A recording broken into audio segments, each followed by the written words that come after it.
Good morning, everyone. Welcome to the latest edition of Inside LP. That's where we bring our team, our various voices, to talk to you about the latest Disney news and happenings. So I'm the site's co-founder, Rebecca Mosley, and with me is our CEO, Benji Breitbart. How are you doing this morning, Ben? Someday you'll stop calling me that, but yeah, sure. What, CEO? What title do you want? That's what I think of your title as being around here.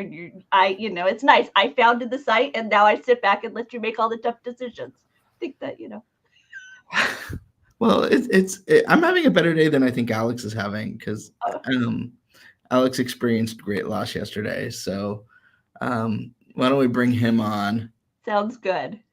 Unfortunately, for not such great news, Alex, Disney Movie Club. And Disney Home Entertainment, which was my dream job. That's right. As a kid, I was always collecting those, big clamshell VHS cases. And when I was in college for business, my kind of hope by doing the college program was like I would make a connection and get to work at Home Entertainment. So that's not that I ever got there, but like now that dream is like fully dead. That is so bizarre. So I'm sorry, first of all. So I think, I grew up, in California. Rebecca, you grew up going to the theme parks, maybe not as much as you do now, but fairly regularly. But Alex, for people who lived in the middle of the country, who didn't necessarily have frequent access to the parks or where the parks were more aspirational, can you talk a little bit about what the home entertainment video releases were like? Because I think we don't appreciate how big of a deal they were. I like the marketing was so good on them. I just remember like, you'd pop in one and before you got to your movie, the ads that everyone hates now. But back then it was like, oh, there's something called Oliver and Company and it's coming out on, Disney Masterpiece Collection. I was just obsessed with all of that. The home video section of any store that we went to was like equally as exciting as a toy section for me. If we were in like a Target or a Walmart that had one, JCPenney didn't. And so that was always a big thrill. But like, Disney store where I grew up, we were about like 35-ish minutes from one. So it wasn't like we went all the time. But when we would go, right when you walked in the store, they had like a big display playing a movie. They had a clamshell case up for like, what's the next one coming? You could pre-order it there. You would get a lithograph or a watch. Like it just always felt like an event. I was always very excited when there was one coming out or even one that I found out about that I didn't own. And like, I knew the difference between a Disney movie and anybody else's. Like I knew Land Before Time wasn't Disney. I had it, but like, and I loved it, but I knew it wasn't on the same level. I think testament to that was it didn't come in like the case that you opened with a very satisfying sound. It just slid out of a paper sleeve like all my parents' movies. So, that was a big deal for me. Those clamshells had a smell too that they do. And they hold up. I have some that I still have a VCR. There's a handful of things that like Disney in particular never released in any other medium. And so I've kept a few VHS tapes for that reason. And then I have some for the nostalgia of it. Peter Pan being one of my like earliest obsessions and my dream of working at Disney Home Entertainment. At one point when we were working at Disney World, my cubicle's decor, I had every iteration of Peter Pan's home video release, including VHS, Laserdisc, a medium I never personally owned. And, up through at that point, I think Blu-ray, it had just had, its first Blu-ray release. But so like that was my jam. And yeah, I love that. Like in the same way that book lovers, enjoy just going to a library and pulling an old book off the shelf and sniffing it. Like that was kind of for me with the overly plasticky smell of a clamshell case. While Ben is right that I grew up with, very close to Disneyland, so we were going frequently. You are not, those trips to the Disney store to pre-order our video and pick our gift and and the wall of lithographs that we had in our home. Yeah, no, those are special memories. I know I kind of get to revisit it. My gal Palanita, she's got that wall of lithographs there in her house. Oliver and Company, Mermaid, Peter Pan. What's another one? Oh, Aladdin. Those are the ones that like the specifically Aladdin and Little Mermaid ones, or when Oliver and Company are the ones that like jump out, to my memory. But wow, yeah. I feel like there's like one of those like, fake Disney candle places and you do clamshell. That'd be awesome. I mean, well, and speaking of that, I mean, on the heels of this news that that Walt Disney Studios Home Entertainment's closing, and then by virtue of that, Disney Movie Club, Homesick Candles. I don't know if you're familiar with that brand. They have a Disney license, and they announced on their Instagram April something is the like end of their Disney license. So they're like, if you want your Pizza Planet candle, get it now. Okay. And I don't know what I was kind of reading that, like, what's going on at Disney? Why is everything ending? So yeah, but yeah, no, I'm very sad for it. I'm very nostalgic. And on the lithographs, Benji's mom in her house in Florida, we were surprised the last time we were there that she had framed some of those old Disney Store lithographs that are 30 years old. So it's funny that there's still people out there who find them and consider them art and put them up. So it makes me want to do that now.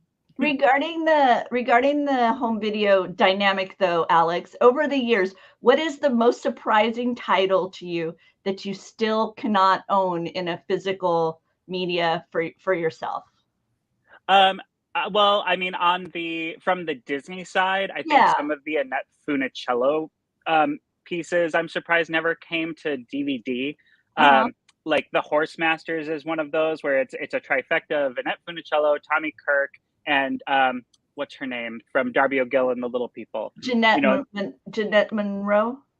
Yes, yeah. So I mean, it's three Disney stars, and like again back in the VHS days, like that's what weaned me into the Disney live action catalog. Was they then had like a branding for their live action classics. So if you picked up Old Yeller or Parent Trap, suddenly you were like, oh, this blue banner at the top means this is something special. And even before that, it was those mostly white cases with Sorcerer Mickey as the predominant image, and then like a little small window box with like a terrible screen cap from the film to sell you on it. But yeah, I mean, it opened up my eyes to all that. So you kind of fell in love with the Disney's stable of talent, and those are some of the big ones from the 60s. So I thought it was weird that the Horse Masters never got a DVD release at the very least. Even on VHS, I think it only had one release at the tail end of the 80s and then never got a second printing. So, and then I'm a big Muppets fan. Disney owns Muppet Frog Prince, Hey Cinderella. And in the 90s, kind of on the heels of Muppet Christmas Carol and Muppet Treasure Island, they did a home video, like direct-to-video movie called Muppets Classic Theater. And it was shorts, and they did like The Emperor's New Clothes, Three Little Pigs, all with Muppets. It was, a 75-ish minute thing. And there's music in it that runs through my head all the time, and it is not available anywhere else. And it's wonderful.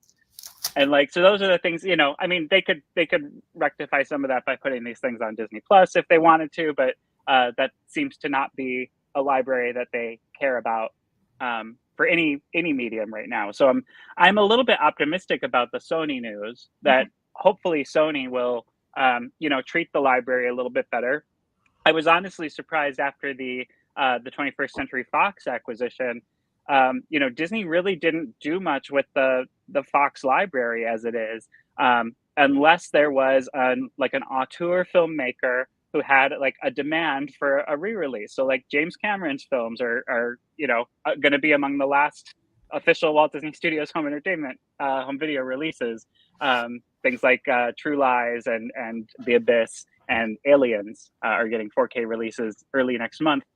And Heat, I forget the name of the director of Heat, but he did a book of a novel sequel. And so as part of that, he was able to twist Disney's arm to get Heat re-released with a new restoration. so things like that are just otherwise they just didn't touch it. Not even the things that kind of fit within the Disney brand. At the Festival of the Arts this year, we have our first Anastasia Disney fine art print, but Disney hasn't done anything with Anastasia since acquiring it. Yep. And can you talk? I think some people may be surprised Disney Movie Club was still a thing. I think we all kind of presumed that Disney Plus would get that, but it was. And what role did that play? What role did it play, like just in terms of my life or in terms of Disney Home Entertainment? No, I mean, I think in terms of giving folks stuff that may not have been available otherwise. Yeah, I mean, I think because it was the Disney Movie Club, it attracted a more diehard Disney collector, and so they were famous for their exclusive releases. That was actually the reason I joined the club back in 2004. So 20 years ago, of their 23 years, they released Wild Hearts Can't Be Broken on DVD, which was one of my weirdly obsessive movies as a kid, even though it was really more mature for a Disney movie. And so that was the only way to get it, was to sign up for Disney Movie Club. Benji the Hunted was another one of those early, first, it had been available on VHS, but the only way to get it on DVD was to join the Disney Movie Club.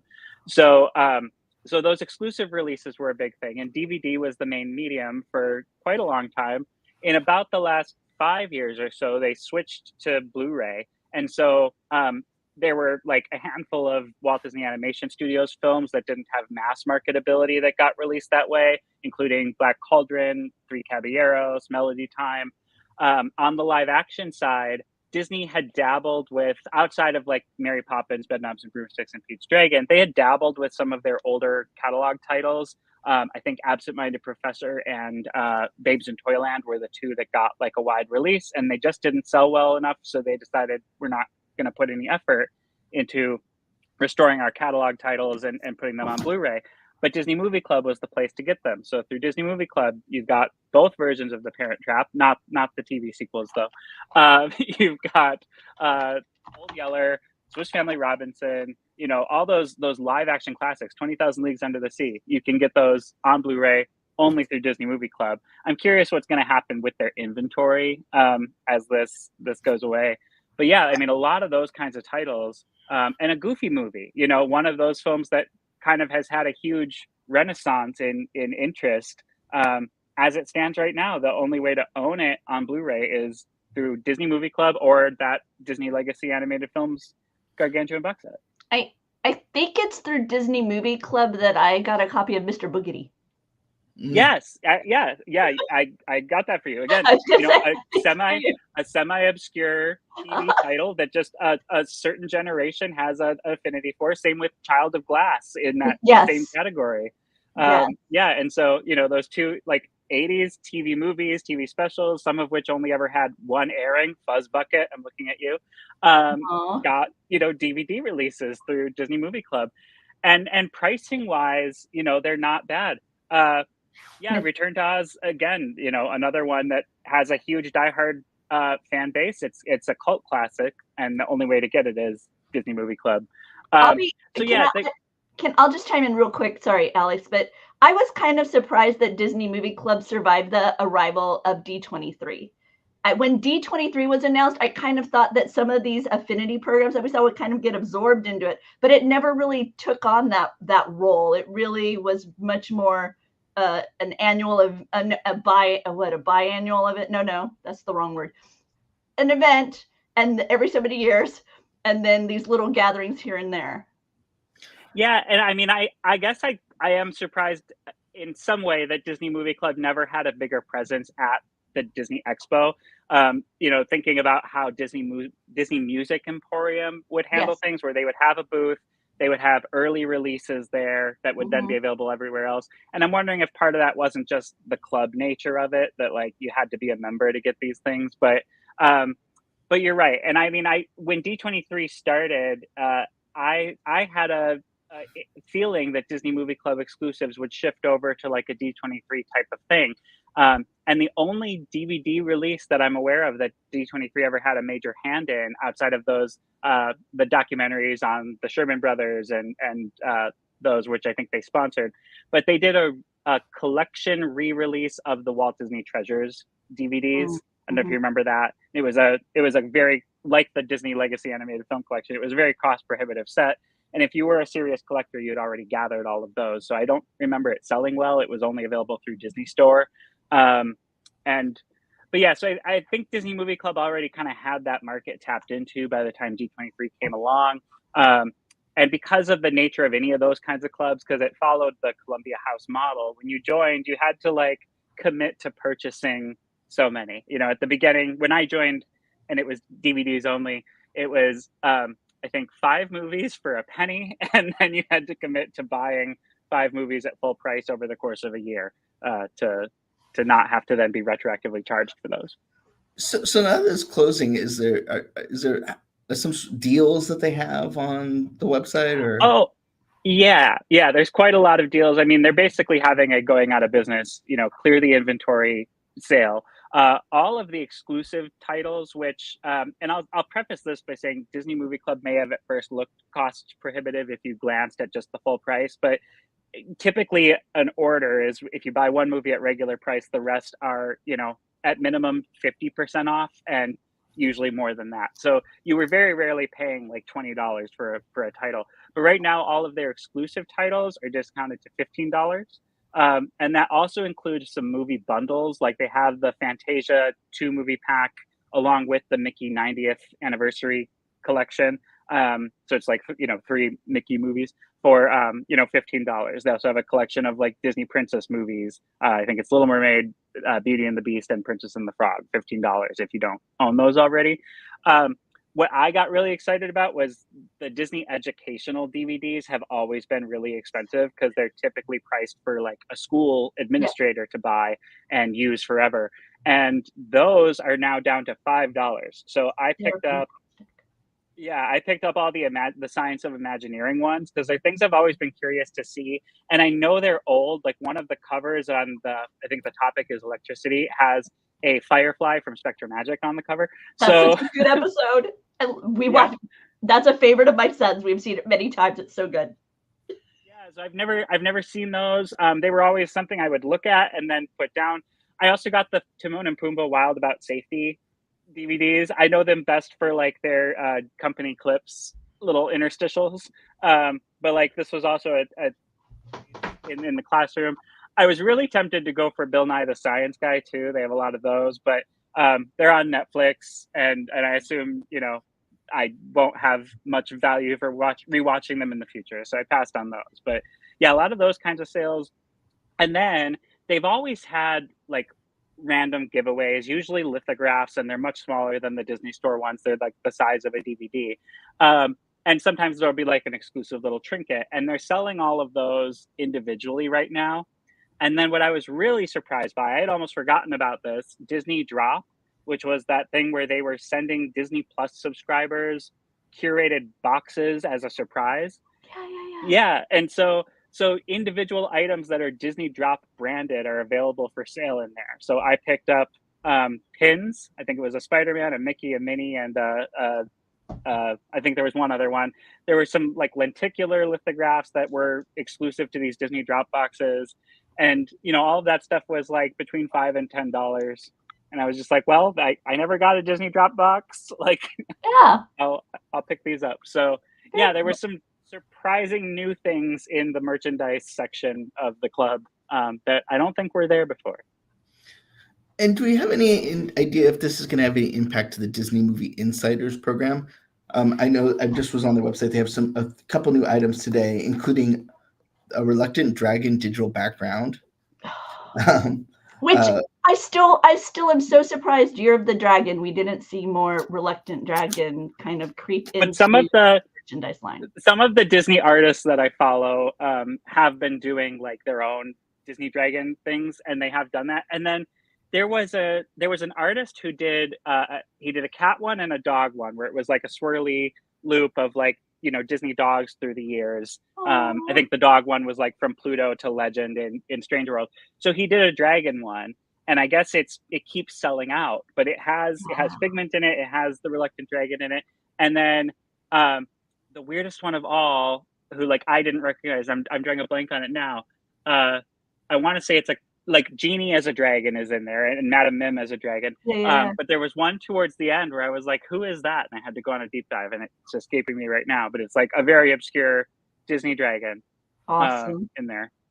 Yeah. We also have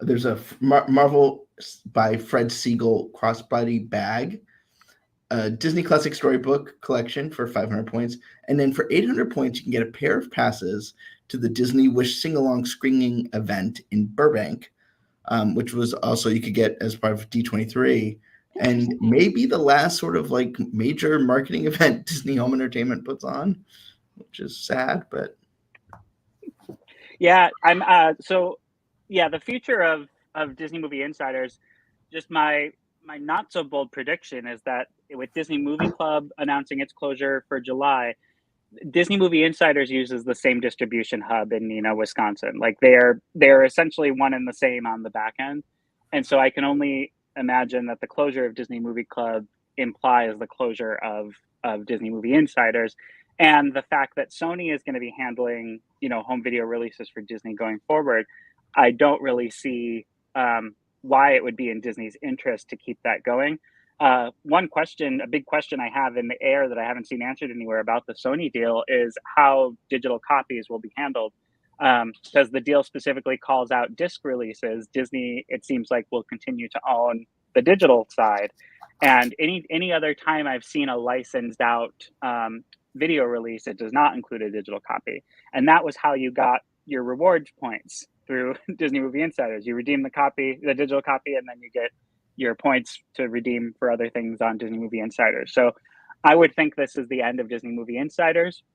Maybe they'll keep it open as an incentive to continue to see movies in the theater, because you do get reward points for ticket sales. Yeah. But I don't know. I mean, when that program started, it was exclusively because you purchased a DVD. I remember when it launched, it was the Platinum Collection release of Little Mermaid that they kicked it off with. So lots of change. I'm an old man. Lots of change in the home entertainment market, and we'll see where it goes, huh? And and I mean, it's all. Oh, sorry. No, go ahead. I was going to say it's all coming off of me being at TCA and hearing some of the inside baseball stories about how the TV industry has changed because of streaming and in the wake of strike deals was really interesting. Like, showrunners, executive producers talking about how they can't have their whole casts back, or they can't have them all at one time because they have to now be paid like per episode, and they can't just use them as needed. So that was all interesting. And speaking of TCA, we got some breaking news that you may have heard something about this show. I don't think they did a panel, but I think you had a presence for Hulu's Vanderpump Villa, coming appropriately on April Fool's Day, with the tagline "First Class Luxury, World Class Drama."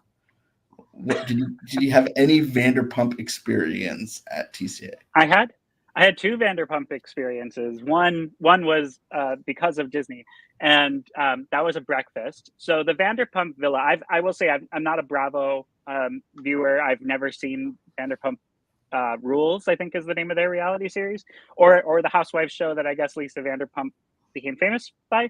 But this is a show set in the south of France. She has bought a villa. She is looking to open it up as, like a high-end destination. And so it's a competition show, putting a team together and putting them through the test to make sure they can handle the high needs of these affluent guests. And so this breakfast, we had three participants in the series. Presumably they make it to the end. And so it was a French guy making crepes. Everyone who tried the crepes said they were divine. We had a I don't know if a bartender is the right word. I think he's like a champagne sommelier, whatever that's called. And so he was, had all these champagne pairings and then mimosas. And again, it was breakfast. So everyone was like, I don't want to go into the panels drunk. And then like someone from the service team was there. And surprisingly, Lisa Vanderpump showed up at the end of breakfast. I don't think anyone was expecting that, because it wasn't announced that she would be there. And it wasn't like hi, grab a microphone and talk to the whole group. It was, meandering and mingling and talking to each table individually, which I was really impressed by. Yeah. Very, very, very beautiful and classy lady. And then some of the Vanderpumps also showed up to an NBC Universal Peacock mixer on their night, where I got to talk to, I'm drawing a blank on the actor's name, but he works for Novacor. He calls us Epcottians. Terry Crews. Terry Crews. I got to talk to Terry Crews, which was funny because he mentioned he was talking to other people about how he's widely recognized for his role in White Chicks and one other. The Andy Samberg Fox. Brooklyn Nine-Nine. Brooklyn 999. So that's where I know. That's where I knew him from before the Epcottian thing. He said, he can kind of tell as people are walking up to him based on their age, if they're coming to him because of White Chicks, Brooklyn Nine-Nine, or Guardians. And he's only written it once. But I told him, I was like, I basically told him that, like the Haunted Mansion stretch room, people are quoting along with him because they keep going around and around to try and get all the different songs. So that was like behind the scenes highlight of my TCA experience. Awesome. That and meeting Betty again from Will Trent. I think she remembered me. Well, if we had more time, we would be spending a lot more time talking about Betty and Will Trent, which I caught the tail end of yesterday. I haven't seen it yet. And it looks quite good. But no spoilers, but Betty survives. Yay. they wouldn't be that cruel. But Betty does have a scene partner this year, and we're excited to meet. Yeah. For like, they teased it as like a multi-episode arc. Wow. I asked if it was romantically involved, and they wouldn't say. Nah, that's cute. I want like a Betty lady in the Tramp. Of course you do. Well, give Nemo and Dory my love, and we'll let you go because we got some breaking Marvel news we're gonna talk to Mac about. Woohoo! All right, enjoy. Thanks, Alex. Excelsior. Thank you. That's like his one thing he knows about Marvel. Hey, I'm not much more than him. It's kind of like nice when I talk about WWE. It's all I know. And so Mac. Yes. Hello. Hollywood Reporter this morning. It was one of those sort of like inside what's going on at Marvel Studios. Yeah. And as our resident Marvel expert, what's going on there?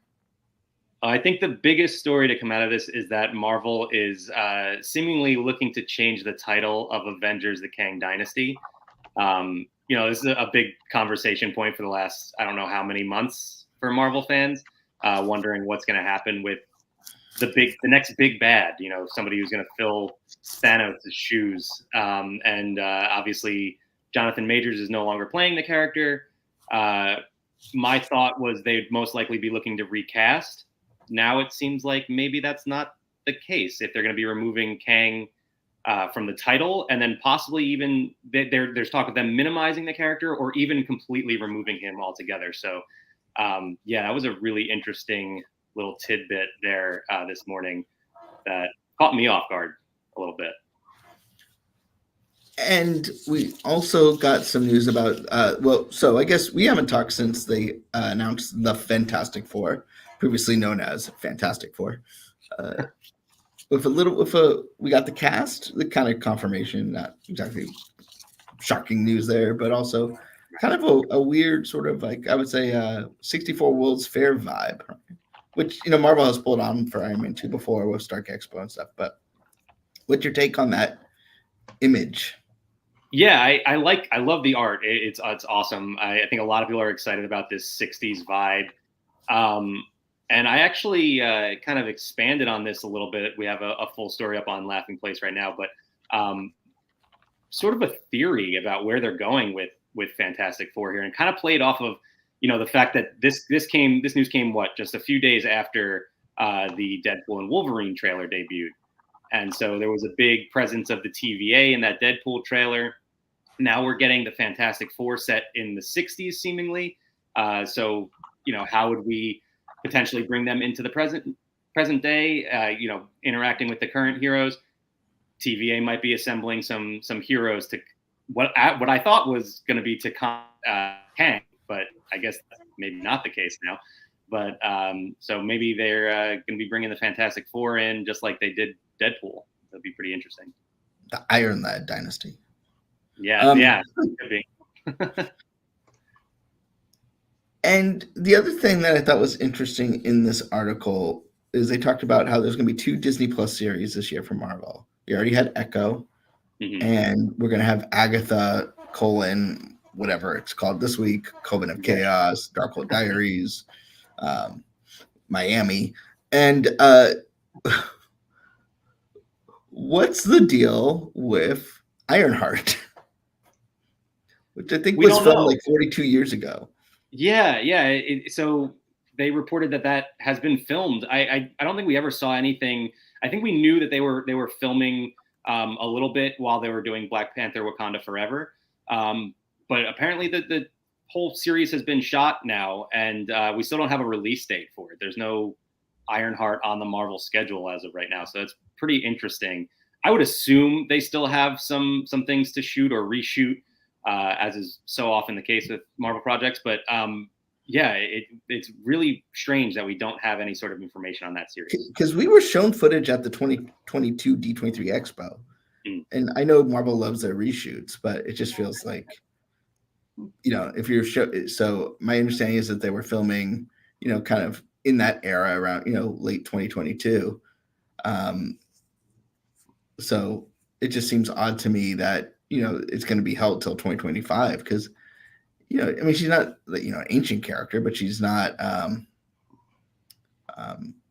she's a younger actress who we met in Black Panther: Wakanda Forever, which just feels like it may be a little bit of, I don't know, just seems like, that mojo may have died down because, Black Panther: Wakanda Forever will feel like forever ago. Right. No pun intended. But there were a couple other interesting pieces that came out of that Hollywood Reporter piece this morning too, that Eric Pearson has been brought on to polish the script for the Fantastic Four. So, we already had the script written, and now they're going to a familiar face who's worked on Black Widow, who's worked on Agent Carter, Thor Ragnarok as well. So they're going to have him come in and kind of tighten up the script a little bit. And then they're bringing on the showrunner for the hit FX series, The Bear, to work on the Thunderbolt script, which I thought was really interesting. And ironic, given that Ayo Edebiri, who is one of the stars of The Bear, recently exited the film, but now they're bringing on the showrunner. So The Bear is high on my list, by the way. I need to get caught up on that show. I know everyone loves it. So, and now, bringing on the showrunner of such a hit, such a successful show to work on Thunderbolts, I think that's a really good fit there. So that's exciting. Very cool. We haven't talked. I mean, we've talked, but we haven't talked. X-Men 97, March 20th. It's sort of funny because it's like it used the whole home video thing as a marketing campaign, which we today is no longer a thing. But what are you excited? Yeah, I'm really excited. This caught me off guard in terms of the announcement of the date to how soon the date is. They've been sort of building up this show for kind of like you said with Ironheart. Like we knew about X-Men 97 for a long time now, and all of a sudden it's here next month. The trailer definitely got me excited. There's a lot of really awesome visuals with some of our favorite characters. A very new look for Morph, which caught me off guard. And then some Spider-Man Easter eggs in there. So there's some exciting stuff. Looking forward. And I love this poster. Yeah, Ben did too. It's just the whole time we're just going do, do, do, do, do, do, do. And then accidentally segue into a Whitney Houston song. But hearing that sort of updated theme song in the trailer was really awesome. Just a lot of stuff to be excited about for that series. Cool. Well, that's what's in the future, but we have a series that debuts today on Disney Plus. So we're going to say goodbye to Mac and hello to Mike. I will. I'm pushing the buttons. I forgot. Hey, Hi, Mike. Mike. Good morning. Nothing says Star Wars like an Indiana Jones shirt. Same family. Yeah, it's the family. Come on. I wonder. Do you think there's like a rivalry within Lucasfilm of like the? Well, there's probably not big enough for it, but like, Indiana Jones shirt provided by Disney Products, by the way. very nice. Thank you for that. So Bad Batch 3 episodes dropped today. Yes, the Bad Batch is back. You've had a chance to noodle. So full disclosure, you've seen 8 episodes. I've only watched the first 3. Actually, okay. I'm taking them 1 week at a time, I should say. And so, what do you think thus far?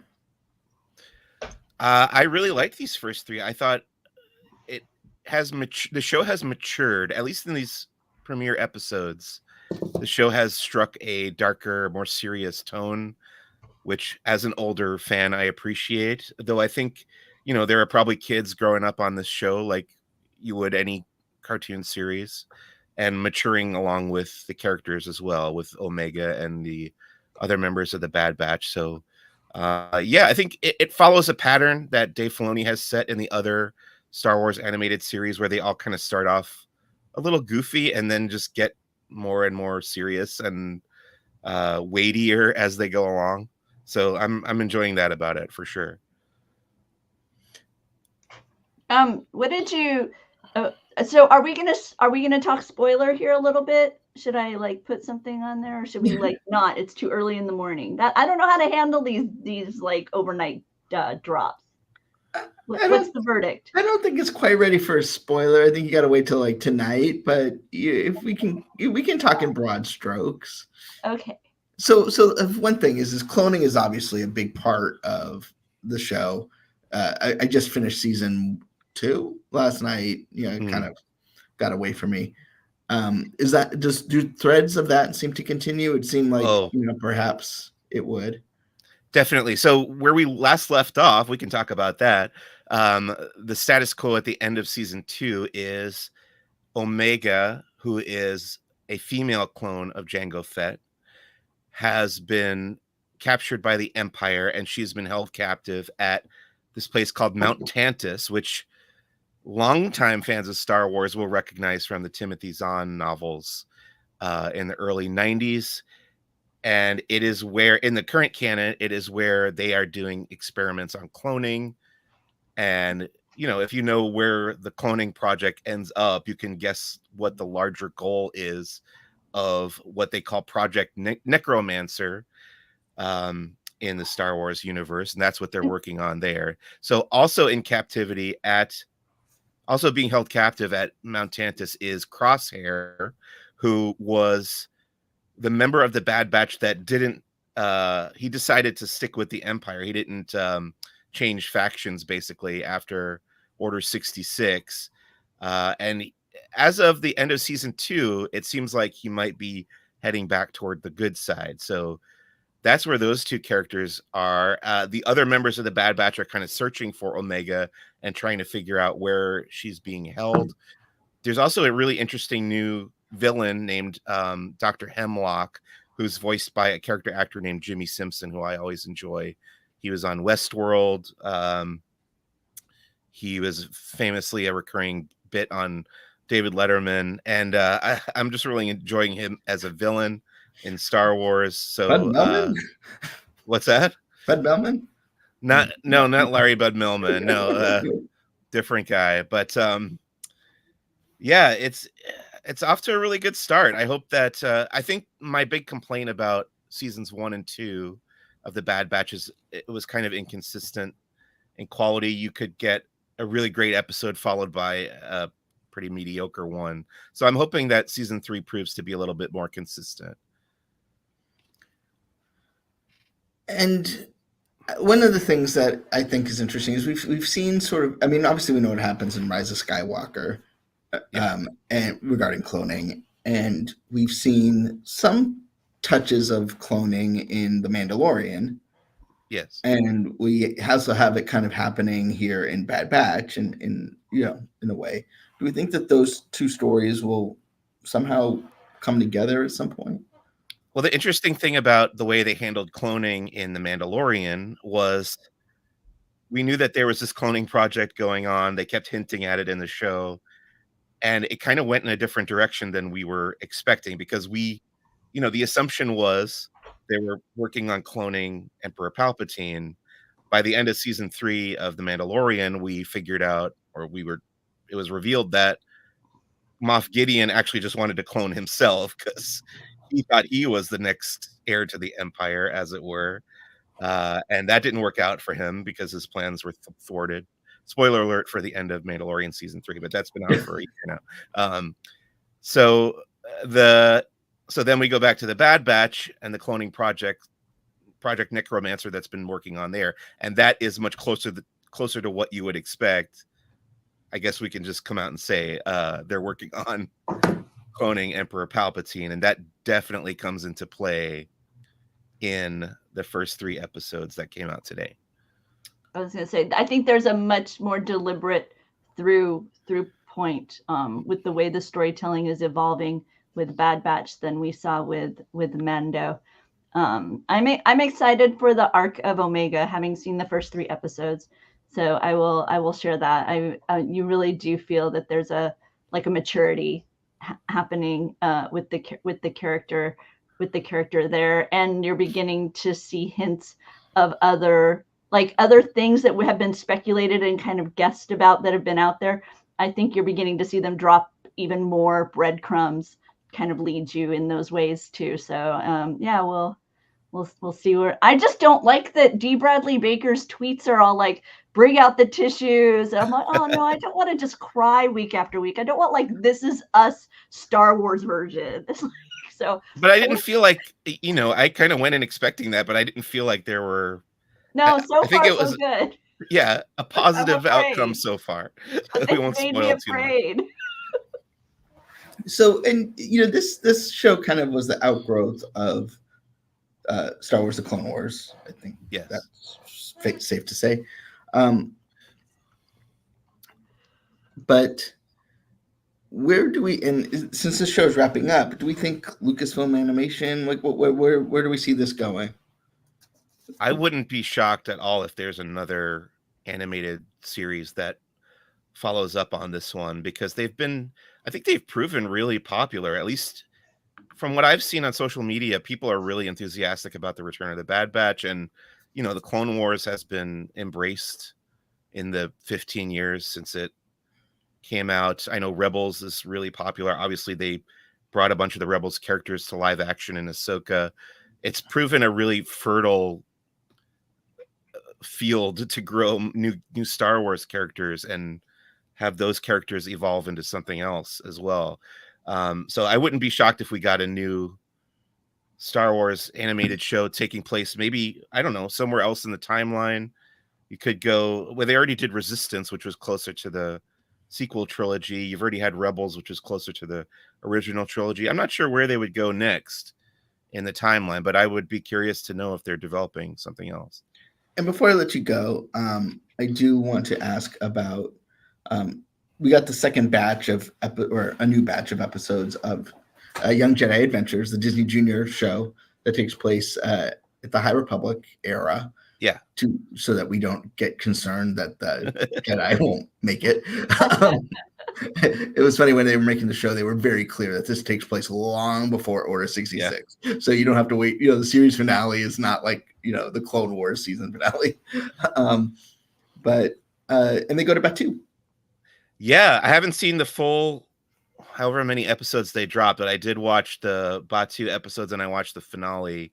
And you say that about Order 66, but there's still so much tragedy that happens in the High Republic that I mean, I don't think anything bad is going to happen to the Young Jedi Adventures characters. It's just not that kind of show. It is aimed at preschoolers. So I think they're going to be fine. But yeah, there's 2 episodes where the kids visit Batuu. The first one is more about exploring Black Spire Outpost, and you'll see a lot more familiar locations from your visit to Star Wars Galaxy's Edge at Disney parks. You can see mostly they stick to like the east side of Galaxy's Edge when it comes to Disneyland. You'll see the cantina exterior. You'll see they don't go in the cantina, the kids, but you'll see the milk stand at an earlier point in the timeline. Excuse me. And there's a Jedi outpost. There's a Jedi temple also on Batuu that was established in the VR experience, the VR game Tales from Galaxy's Edge. So that's in Young Jedi Adventures as well. The second episode, you get to see the spaceport where the Millennium Falcon is docked later on, and then that one becomes about the Jedi exploring a cave off in the wilderness. So it's not as much of like, pointing out Easter eggs from the theme parks, but it is very, very cool always to see that location pop up in the media. I'm actually surprised that, almost 5 years after Galaxy's Edge has opened, we haven't seen it pop up in live action. Batuu has not appeared in live action yet. When I go, it's purely animated. My husband's showing his beautifully embracing side of take out all the younglings on the Young Jedi Adventures. It's so delightful. And lastly, before we move on to our resident Florida expert, so Bad Batch back. Does that mean Bosk is back? That's a lot. Bosk, oh yeah, Friday. This coming Friday. It's a podcast, Mike. Star Wars podcast. Yes, my Star Wars podcast, Laughing Places Star Wars podcast. Who's the Bosk is back this Friday, February 23rd at 11 a.m. Pacific time. You can watch right here on all the Laughing Place feeds, but yeah, YouTube channel is probably the best place to go. And we'll be talking all about the Bad Batch and whatever else is out in the news from Star Wars. I know Ben said that was the last question before you go, but I have one. Go for it. If you could meet Nubs on Batuu, are you all in or out? So there is a Nubs walk around character. You guys have probably seen this costume. Yeah, he was at a con. He was up here at a convention. Yeah, I'm actually curious why they made that. Like just for one appearance, it seems odd. I thought for sure he was going to pop up at Downtown Disney, but it never happened. Yeah. I don't think they would put that character in Galaxy's Edge because he doesn't. Nubs is tiny and he's big like a walk around Mickey, but it would be cool if they did like, I don't know, a little animatronic Nubs or something. I'm just saying launch bay is empty. Yeah. Launch bay. Okay, cool. I don't know. I'm still surprised that they made that and it hasn't appeared anywhere on Disney property. Throw him in the dance party. Disney Junior dance party with Nubs. I want Nubs to meet Rex.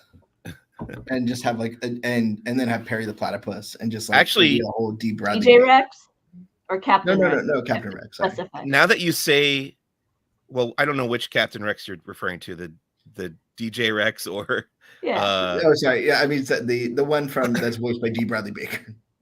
Yeah, the Clone Wars Rex. Now that you mentioned Rex, though, Rex did appear at Star Wars Night the last couple years. So what better place to bring in Nubs than upcoming Star Wars Night? That would be fun. Oh, that would be fun. Tickets available now for all Magic. Yeah. That's right. Yep. Thanks, Mike. We'll let you get back to Star Wars. And you're going to be at DCA tomorrow, right? Yeah. Anaheim Ducks stay at DCA tomorrow. Quack, quack. Quack, quack, quack. Who are we bringing on next? I would say we go to Jeremiah. Okay. Speaking of Star Wars weekends. Whoa. That's intense for 9 a.m. It's 1 o'clock my time. Yeah, whatever. Hey. How you doing, Jeremiah? Wait. Okay, hold up. We're about to talk to you about the new ice cold hydraulic stand featuring lots of Coca-Cola inspired product, and you wear a Dr. Pepper shirt. I'm a pepper. You're a pepper. You're a pepper. Much more pepper than a Coke, but Yeah, me too. Hi guys. Did you enjoy? Did you enjoy drinking your hot hydraulic fluid? It's only corn syrup. I learned that when I worked at Universal Studios Hollywood, and the T-Rex at Universal at Jurassic Park decided to vomit all over guests for mini boats. And they're like, hydraulic fluid, it kills people. It's only corn syrup. It is now. It didn't used to be, but now it is. Well, yeah. In 1989, it probably wasn't. But it was, in fact, I remember talking to a friend of mine who works maintenance at It's Tough to Be a Bug. And because Hopper was so close, he used the corn syrup. And they're like, yeah, if he explodes, it won't be hot. It'll just be very yummy. I'm like, okay. Yeah, sure. Yes, the ice cold hydraulics. I don't what the official name of this thing actually is. It's just weird. It's going to become the Coke stand at some point, I'm sure.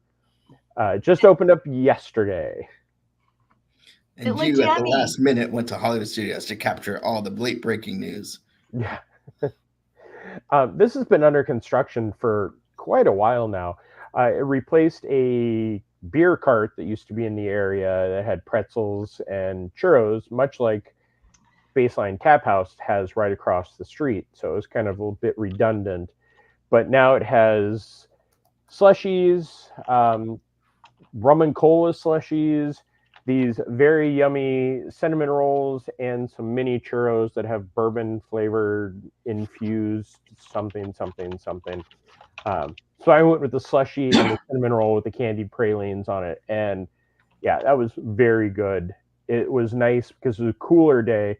Not one of those ones where like middle of the summer, I'd be like, I want some warm cinnamon rolls. But the slushies will make up for that. What'd you get to try? So I know you tried the cinnamon rolls. Yep, just the cinnamon rolls and the Fanta Blue slushie. Because that was the quick run in and out of that. But it was yummy. I enjoy it. It's a nice new place. Not saying it carries the same thing that some other places in the Disney's Hollywood Studio carry, but it sure does carry some of the same stuff that other places carry. And are you surprised that it's just not themed to anything? I mean, it's themed to hydraulic, but it's not like IP driven. It's not like, Bunsen Honeydews. Yeah, somebody's asking, like, that's very random. Rebecca, you have to go. Wait, what? You have to go, don't you? Where's that come? Where? Oh, you see my chat? Yes. Yeah. No, I was dealing with that behind the scenes, but okay. Like, okay, if you have to go, I can step in for you and be Benji's sidekick for a little while. Okay, yeah, nope, I gotta go, you guys. I'll talk to you later. Bye.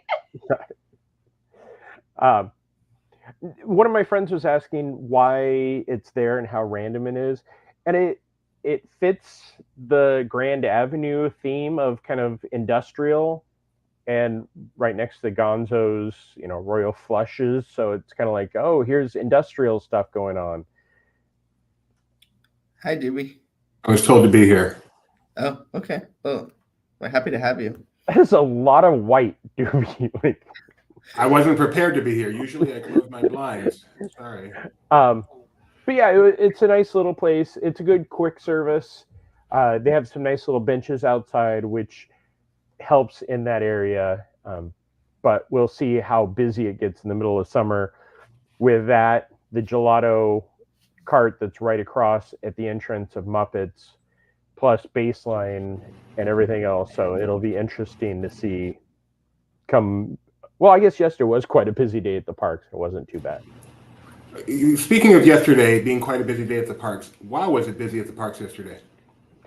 Even more so the day before. I went into Animal Kingdom in the morning, and the lightning lane for Kilimanjaro Safari was almost back to the Lion King theater.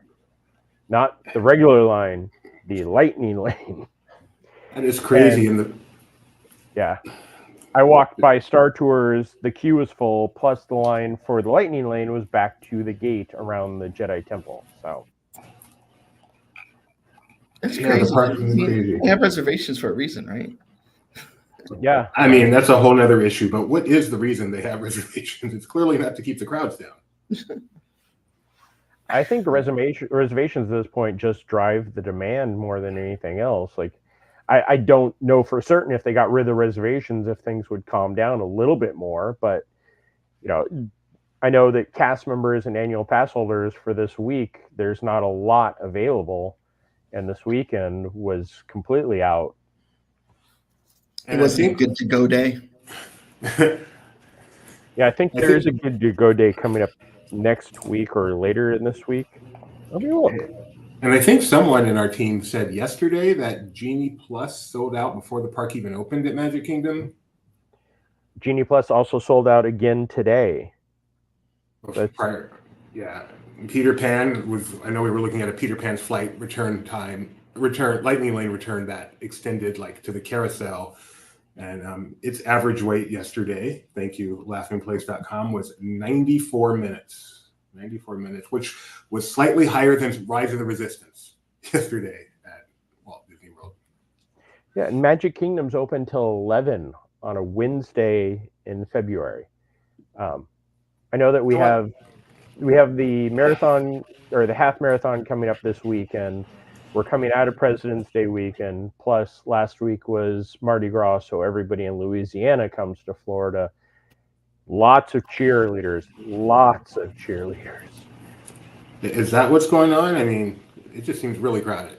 And why aren't they they have this reservation system, so apparently this is what Disney deems is appropriate crowds, Benji?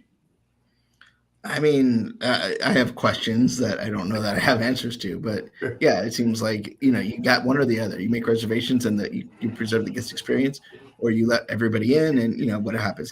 So I don't, I honestly, I have no idea what's going on here.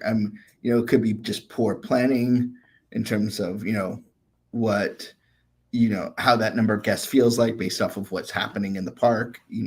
Weather could play a role in terms of, people may have, condensed their day to the warmer part of the day. I mean, there's a lot, guest behavior comes into a play here.